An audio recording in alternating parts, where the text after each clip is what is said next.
لائیں کہیں کہ ہمارا رب اللہ ہے، پھر اس پر جم جائیں۔ ان پر فرشتوں کا نزول ہوتا ہے، نہ کوئی غم کرو نہ خوف، خوشیاں مناؤ جنت کی جس کا تم سے وعدہ کیا گیا تھا۔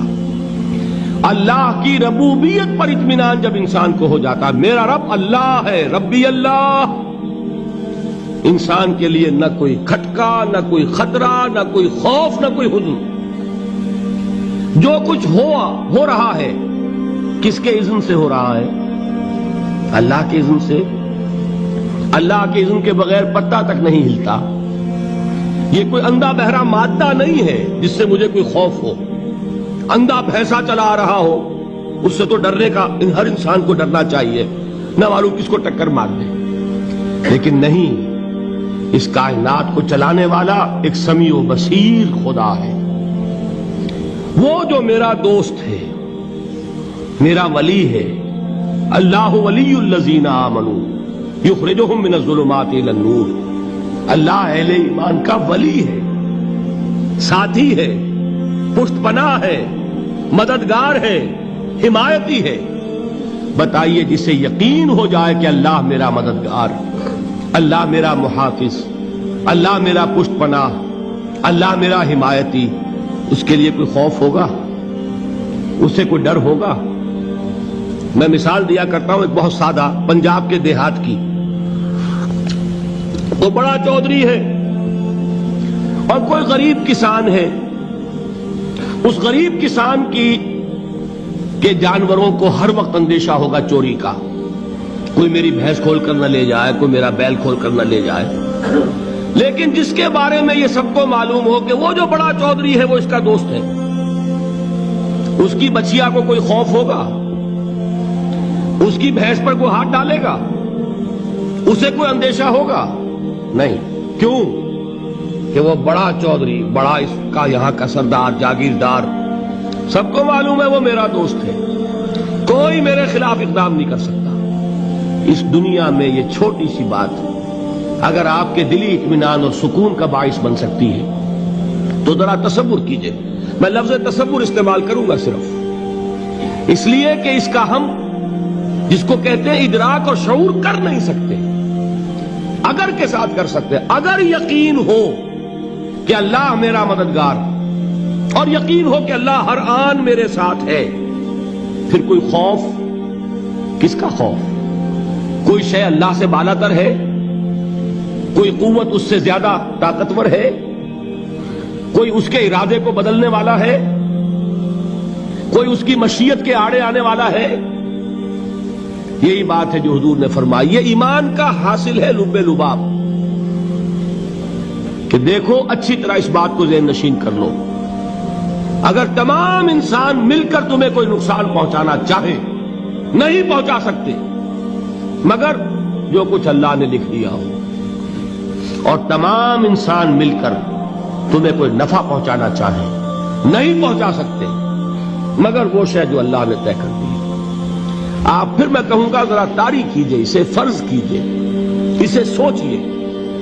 اگر اس حدیث پر ہمارا دل ٹھکا ہوا ہو تو کسی سے ڈر ہوگا؟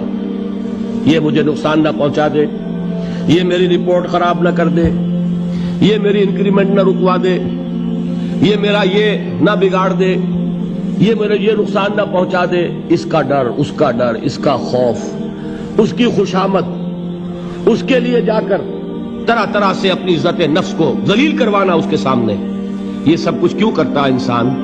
جب سمجھتا ہے کہ اس کے ہاتھ میں میرا کوئی نفع ہے، اس کے ہاتھ میں میرے لیے کوئی ضرر ہے، یہ مجھے کوئی غضب پہنچا سکتا ہے، یہ مجھے کوئی نقصان پہنچا سکتا ہے، یہ میرا کوئی کام بنا سکتا ہے، یہ میری کوئی ضرورت پوری کر سکتا ہے، اسی کا نام شرک ہے۔ جہاں آپ نے یہ سمجھا کہ غیر اللہ کے اندر کوئی طاقت موجود ہے، وہی شرک ہے۔ بتوں سے تجھ کو امیدیں، خدا سے نو امیدی، مجھے بتا تو صحیح اور کافری کیا ہے؟ شرک تو یہ ہے جس پر بھی تمہیں یہ خیال ہے، کلمہ ہے یہ کلمہ سوم، لا حول ولا قوت الا باللہ۔ ذرا اس پر دل کو کبھی اگر آپ تصور کریں، پھر فرض کریں، دل ٹھک جائے اس پر، کوئی طاقت نہیں۔ یہی بات تھی جو شیخ عبد القادر جیلانی رحمۃ اللہ علیہ نے اپنی وصیت میں اپنے بچے سے کہی. 11ویں دینے والے ہیں، لیکن حضرت شیخ عبد القادر جیلانی کی وصیت اور تعلیمات کو کتنے لوگ ہیں تم جانتے ہو؟ یہ جن مقامات تک پہنچے ہیں وہ کس چیز کی بدولت پہنچے ہیں؟ انہوں نے جو پیغام دیا وہ کیا تھا؟ اے میرے بچے، جس طریقے سے قرآن مجید میں حضرت لقمان کی نصیحتیں جو ہے نقل کر دی گئی ہیں، میں یہ عرض کروں گا بالفرض اگر قرآن حضرت عبد القادر جیلانی کے بعد نازل ہوا ہوتا تو شیخ عبد القادر کی یہ نصیحتیں بھی قرآن میں درج ہوتی. اتنی اونچی نصیحتیں ہیں. اے میرے بچے، اس حقیقت کو ذہن نشین کر لے، لا فاعل فی الحقیقت ولا مؤثر الا اللہ. اس کائنات میں نہ کوئی فاعل حقیقی ہے نہ مؤثر حقیقی ہے سوائے اللہ. کسی شے میں کوئی تاثیر نہیں اگر اللہ نہ چاہے. آگ جلا نہیں سکتی اگر اللہ نہ چاہے. پانی ڈبو نہیں سکتا اگر اللہ نہ چاہے. زہر ہلاک نہیں کر سکتا اگر اللہ نہ چاہے. کوئی چیز فائدہ نہیں پہنچا سکتی اگر اللہ نہ چاہے. تو در در پہ کیوں سر جھکاتے ہو؟ در در پر کیوں جبیں سائی کرتے ہو؟ سب کے سامنے کیوں ہاتھ پھیلاتے ہو؟ ایک اللہ سے مانگو. ایک اللہ کے سامنے زمین پر اپنی جبین رکھو. لا فاعل فی الحقیقت. موسیٰ ہم تو پکڑے گئے. اس وقت موسیٰ کا جواب کیا ہے؟